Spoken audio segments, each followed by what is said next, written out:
Assalamualaikum warahmatullahi wabarakatuh. Salam sejahtera bagi kita semua.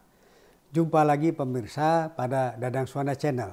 Kali ini kita akan membahas dinamika pemerintahan kota Jakarta pasca perpindahan ibu kota negara dan tantangan inovatif menuju kota mandiri dari sisi potensi pengembangan. Dengan adanya perpindahan tadi dari Jakarta, ibu kota negara, perpindahan dari Jakarta kepada daerah Kalimantan Timur, maka ini menjadi masalah, artinya menjadi potensi berkembang atau potensi menurun. Ini yang perlu kita tangkap peluang tadi, karena pada dalam teori SWOT itu pada intinya adalah bagaimana kita menangkap kekuatan yang ada pada diri kita, meminimalkan kelemahan, kita tangkap peluang menjadi uang, kita tangkap tantangan menjadi tantangan. Nah ini bisa nggak pemerintah kota Jakarta maupun pemerintah pusat menangkap peluang di kedua tempat tadi? Kita akan fokus pada Jakarta. Nah, di Jakarta dengan perpindahan tadi itu akan ada nggak menimbulkan potensi perkembangan atau menurun kira-kira gitu. Nah, itu yang perlu diantisipasi. Jadi, potensi pengembangan tadi untuk Jakarta itu lokasinya strategis sudah. Di Jakarta itu tanah mahal, tapi memang strategis.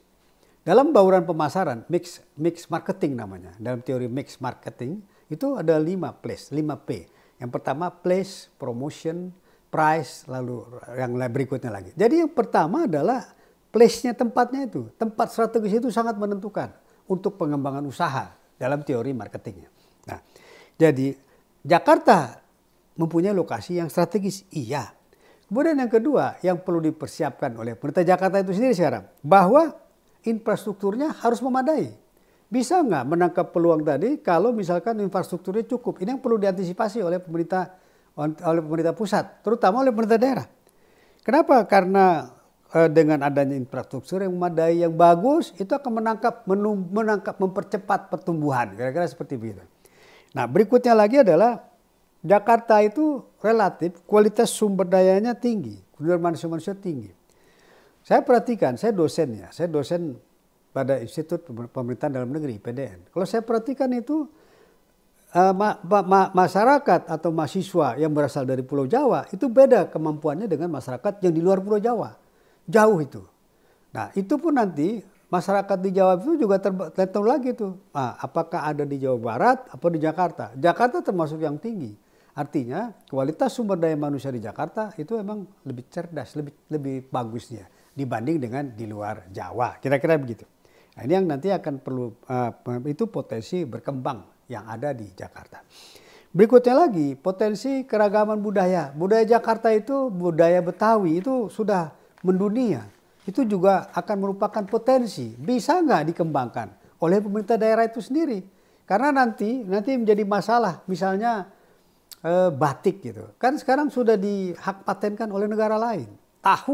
Tahu yang buat siapa, tapi yang paten, yang bikin paten siapa? Itu artinya dari satu sisi ya kita memang negatif ya. Artinya tempe dipatenkan oleh negara lain misalnya. Kita diam-diam aja. Sementara itu kan produk lokal kita, produk asli budaya kita. Cuman pada saat itu kita nggak ngeh, kita tidak sadar, kita cuek-cuek aja. Nah, pada saat sudah menjadi dipatenkan oleh negara lain, baru kita mikir, wah kan kacau. Artinya kita terlambat mikir. Nah ini yang perlu diantisipasi baik oleh pemerintah pusat maupun oleh pemerintah daerah. Artinya itu merupakan potensi untuk berkembang tergantung atau tidak. Kalau tidak akan menjadi potensi untuk menurun. Ini akan menjadi masalah tadi. Nah kalau kita perhatikan lagi nanti potensi pengembangan yang bisa dilakukan oleh pemerintah kota Jakarta itu adalah Jakarta itu adalah kota metropolitan yang berdaya tahan dan inklusif sekali. Dan memang hebat ya. Kalau saya udah keliling Indonesia ya. Saya perhatikan memang kalau udah Jakarta, wah sudah keren lah, bagus. Ya, tapi udah apain? Bisa nggak menangkap peluang itu? Nah kemudian yang kedua, Jakarta itu merupakan pusat perekonomian regional dan internasional. Ini besar sudah.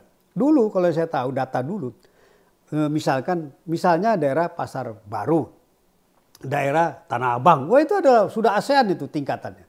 Nah sekarang bisa nggak menangkap peluang itu? Atau daerah Mangga II, itu kan udah hebat itu. Untuk nasional, nah Indonesia udah keren di sini.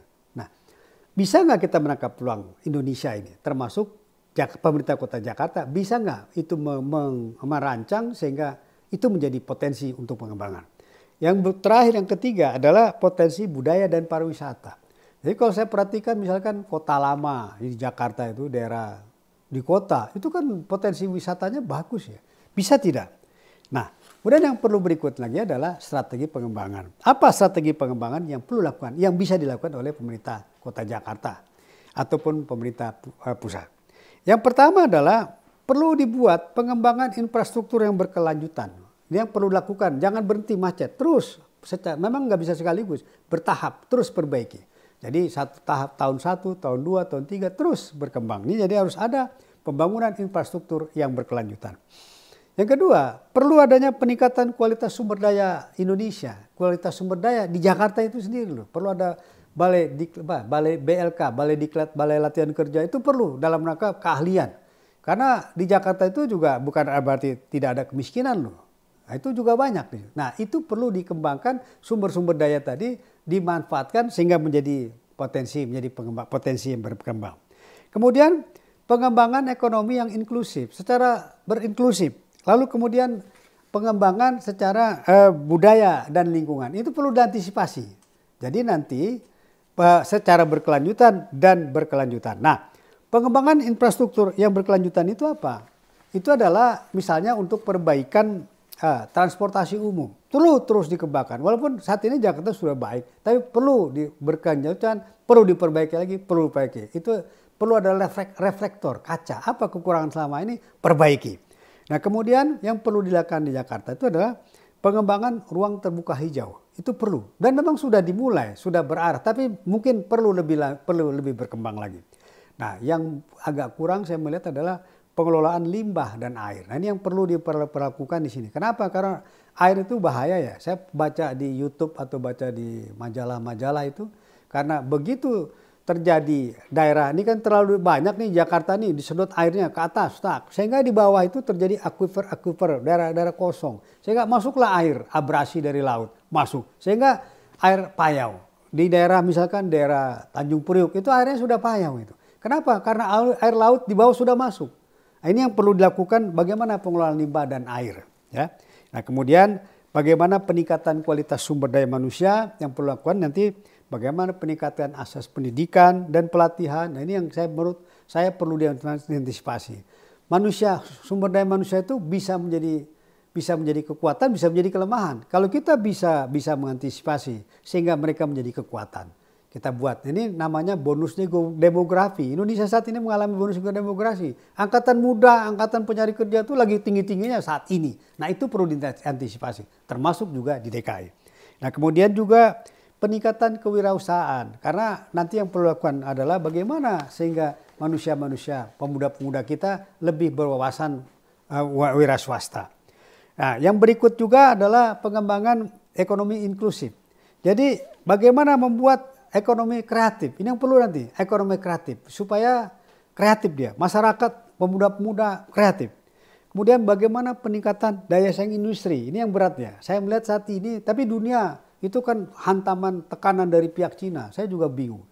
Kok bisa mereka menjual murah dengan kualitas yang bagus. Nah, ini yang perlu kita tiru barangkali oleh pemerintah yang bisa kuat. Saya melihat saat ini antara lain adalah pemerintah kota Jakarta.